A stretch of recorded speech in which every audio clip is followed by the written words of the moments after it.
ఏంది భయ నారాయణ ఊరుకూరుకొని రమ్మంటివి మన ఎంకరకి పెళ్లి గిట్లు ఏమైనా సెటిల్ అయిందా? వీడికి ఇంకా పెళ్లి అవ్వదన్నా. అందుకే మేము ఇద్దరం కలిసి పుణ్యక్షేత్రాలకు పోదాం అనుకుంటున్నాం. ఆ విషయం నీతో చెబుదామని. ఏం మాటలు బాబాయ్? లేకపోతే ఏంట్రా, మీ నాన్న పోతూ పోతూ నిన్ను నా చేతిలో పెట్టిపోయాడు. ఇప్పుడు ఆ బాధ్యత పెద్ద బరువు అయిపోయింది. అరే ఇప్పుడు ఏమైందని ఎంకన్నను బంగారం లెక్క పెంచితివి. పెంచితే సరిపోతుందా? వీడికి 20 సంవత్సరాల వయసు వచ్చినప్పటి నుంచి సంబంధాలు చూస్తున్నాం. మొదట్లో వర్షాకాలంలో వర్షాలలాగా విపరీతంగా వచ్చాయి. తర్వాత ఎండాకాలంలో వర్షంలాగా అప్పుడప్పుడు వచ్చాయి. ఇప్పుడు కరువు వచ్చినట్టు అసలు రావడమే మానేసి. బాబాయ్ జీవితం తోట లాంటిది. అందులో మనం తోటకూర లాంటి వాళ్ళం. తోటకూరతో పప్పు చేసుకోవచ్చు, వేపుడు చేసుకోవచ్చు, అంతేగాని రసం సాంబార్ చేసుకోలేం కదా. సంబంధం గురించి మాట్లాడుతుంటే సంబంధం లేకుండా మాట్లాడతావేంట్రా? సంబంధం ఉంది పిన్ని. నా డ్రీమ్ గర్ల్ కనిపించే వరకు పెళ్లి చేసుకోవాలని చెప్పాను కదా. నా చిన్నప్పటి నుంచి ఏ మాట చెబుతున్నాడు. ఆ డ్రీమ్ గర్ల్ ఎక్కడుందో ఎలా తెలుస్తుంది? నాకు తెలుస్తుంది. తుఫాన్ వచ్చే ముందు హెచ్చరికలాగా ఆ అమ్మాయి ఎదురుపడినప్పుడు నాలో కొన్ని కదలికలు వస్తాయి. తను నా దగ్గరకు వస్తుంటే గాలిలో గులాబీ పూలు వాసన వస్తుంది. అంతెందుకు, ఆకాశంలో సూర్యుడు 1000 రెట్ల కాంతితో నా పక్కన నిలబడినట్టుంటుంది. సూర్యుడు పక్కన నుంచుంటే కనిపించేది అమ్మాయి కాదు, యముడు. నీ ఫ్రస్ట్రేషన్ నాకు అర్థమైంది. ఒక విధంగా పెళ్లి లేట్ అవడం మన మంచికే. మంచిగా? మరి ఇప్పుడు మన ఇంటికి వచ్చేది కోడిపిల్ల కాదు, ఆడపిల్ల. కోటి ఆశలతో వస్తుంది.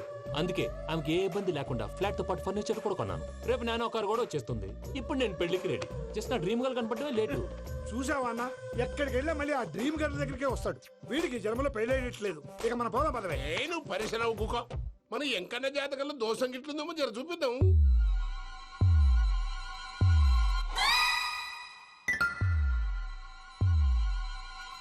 ఏంది భయ పంతులు, గంట సంధి అద్దం పెట్టి ఓ చూస్తాంటివి. చూడటం లేదు మల్లేష్, వెతుకుతున్నాను. బాబు చెప్పిన డేట్ ఆఫ్ బర్త్ కి జాతకానికి ఎక్కడ మ్యాచ్ కావట్లేదు. అర్థమైంది. డేట్ ఆఫ్ బర్త్ ఏం చెప్పావురా? December 13th. ఏ సంవత్సరం? ప్రతి సంవత్సరం. ఎదవో తెలివితేటలు చూపించకండి. ఎందుకండి తక్రారు? 1985 అని ఇక్కడ మెన్షన్ చేశాడు. బాబు ఏంటి అలా కొట్టుకుంటున్నాడు? అబద్ధం చెప్పినప్పుడల్లా అలా కొట్టుకుంటాడండి. నిజం చెప్తే నేను ఎవరైనా కొడతారా? Why are you wasting my time? అసలు విషయం నేను చెప్తాను పంతులు గారు. మీరు ఆగండి, నేను చెప్తాను. ఏంటి అప్పుడు పుట్టావా? అప్పుడు పుట్టకూడదండి. ఎప్పుడైనా పుట్టొచ్చు. ఈ డేట్ అయినా కరెక్టేనా? నేను అబద్ధం ఎప్పుడు ఒకసారి చెప్తాను. ఓహో, అదొకటి ఉందన్నమాట. ఎప్పుడు సెట్ అయింది? అయితే నా డ్రీమ్ గర్ల్ తో మ్యాచ్ సెట్ అయిపోద్దా? గ్రహాలన్నీ ధర్నా చేసినట్టు ఒకే రూమ్ లో ఉండిపోయినాయి. క్లమ్జీగా ఉంది. పోనీ డేట్ ఇంకోసారి చెప్పంటారా? నో నీడ్ మా. అయితే పెళ్ళప్పుడు చెప్పండి. పోలవరం ప్రాజెక్ట్ లాగే నీ జాతకంలో కూడా క్లారిటీ లేదు రాజా. పలాసా గారు, మీకు చూడటం రాదని చెప్పండి. అంతేగాని మిడిమిడి జ్ఞానంతో జాతకం చెప్పి ఓ పసివాడి జీవితంతో ఆడుకోవద్దు. బాబుకి ఆవేశం ఎక్కువ. పసివాడు అని పెద్ద పెద్ద పదాలు వాడుతున్నాడు. నన్నే శంకిస్తున్నాడు మల్లేష్. ఏలే జర పరిశ్రమలో ఉండి అట్లా మాట్లాడతాండు. నువ్వే మంచి మనసు చేసుకుని ఇష్టం ఎందుకు చెప్పరాదు? దాన్నే ఉందిలేరా మళ్ళీ. బాబుకు త్వరలో విదేశీయానం ఉంది. ఇది కరెక్ట్ గా చెప్పారు. నీకు దైవభక్తి కూడా ఎక్కువ. ఇది కరెక్టే. ఇవన్నీ ఎంత కరెక్టో నీ పెళ్లిలో ఉన్న సస్పెన్స్ కూడా అంతే కరెక్ట్. మరి సస్పెన్స్ క్లియర్ అవడానికి ఏం చేయాలి? ఈ టైప్ సిచ్యువేషన్స్ లోనే నేను గవ్వలు నేను నమ్ముకున్నాను. మిమ్మల్ని నమ్ముకున్నాను. ఈ గవ్వలు నేను బాగా కలిపి వేస్తాను. అన్ని బోర్లా పడితే నీ పెళ్లి అవుతుంది. ఆహా. తిరగబడితే నీ పెళ్లి అవదు. సగం అటు సగం ఇటు పడితే ఎటు కాకుండా పోతాం. ఏంట్రా మళ్ళీ ఇది? దేనికైనా లిమిట్ ఉంటుంది కదా. నువ్వు వెయ్యరాదు పంతులు. వేస్తానమ్మా.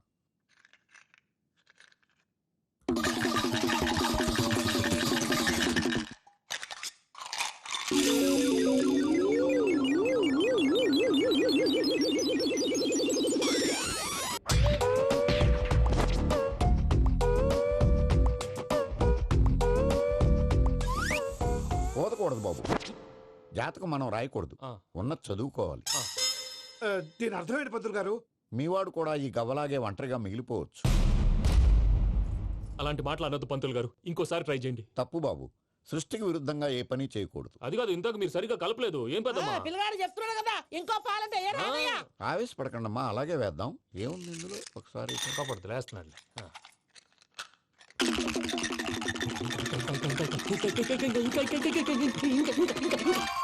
నువ్వు కల్.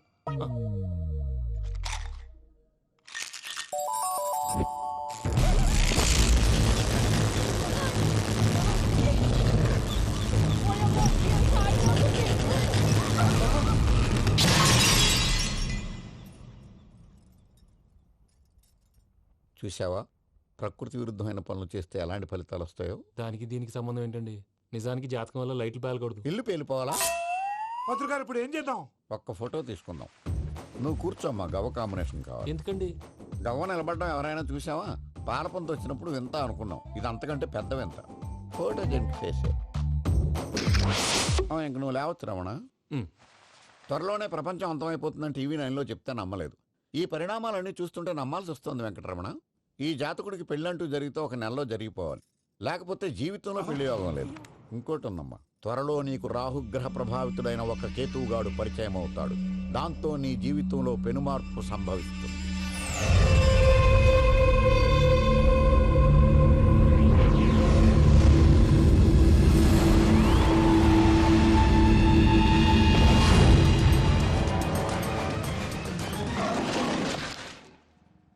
Yo, mom! నేను కొత్త మ్యాజిక్ ట్రిక్ నేర్చుకున్నాను. ఏంట్రా అది? First give me one egg. ఆ, Yeah, drop it here. ఆ. Now what? Abracadabra, abracadabra. ఏయ్, రెండు వచ్చినాయిరా. భలే ఉందిరా. మీ పప్ప కూడా చూపించరా, ఎంజాయ్ చేస్తారు. Oh, mom. ఆర్ట్ పెళ్లి తెలియని వాళ్ళకి చూపించినా కూడా వేస్టే. ఏమండి, పొద్దున్నే అంత సీరియస్ గా టీవీ చూస్తున్నారేంటండి? కాఫీ తీసుకోండి. ఏమండి, కాఫీ తీసుకోండి. అరే, ఏమండి? ఏమండి? పప్పి! ఏమండి?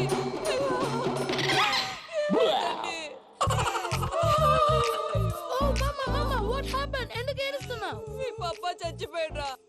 మనకు అన్యాయం చేసి వెళ్ళిపోయాడురా. అరే, ఇందాక టిఫిన్ కూడా పిక్కలాగా తిన్నాడు.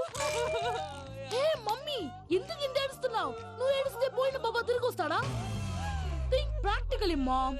ఇప్పుడు బాడీని ఇక్కడే తగలబెట్టాలా, లేకపోతే ఇండియా తీసుకెళ్ళాలా? ఎనకండి హ్యాపీగా చచ్చిపోయారు. ఊరుకోరా, ఏం మాటలురా. రే, నువ్వు చాలా మ్యాజిక్ చేస్తావు కదా, ఏదో ఒక మ్యాజిక్ చేసి మీ పాపాని బ్రతికించరా. ప్లీజ్ రా మమ్మీ, ప్లీజ్ రా. అలా పడేసావేంట్రా? Mom please don't disturb me. ఇదంతా ట్రీట్మెంట్.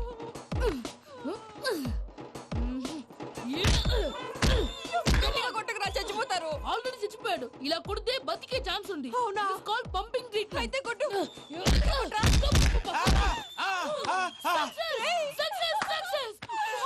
ఏమైందిరా? మీరు చచ్చిపోయారండి. వెంటనే పమ్మిగాడు మట్టు వదులుకుండా మీ గుండెల మీద గుద్ది మీకు ఊపిరి పోసాడు. ఇంకా చెప్పు తెలిసిన పోసేవాడు. వెంటనే ఈ విషయం పెద్దమ్మకి. ఆగాగు. నేను ఎవరైనా పెద్ద మనిషి అయ్యానంటే 10 మందికి చెప్పడానికి? నువ్వేంట్రా, నేను చచ్చిపోయానని అమ్మ వెక్కి వెక్కి ఏడుస్తుంటే నువ్వు సైలెంట్ గా ఉన్నావేంటి?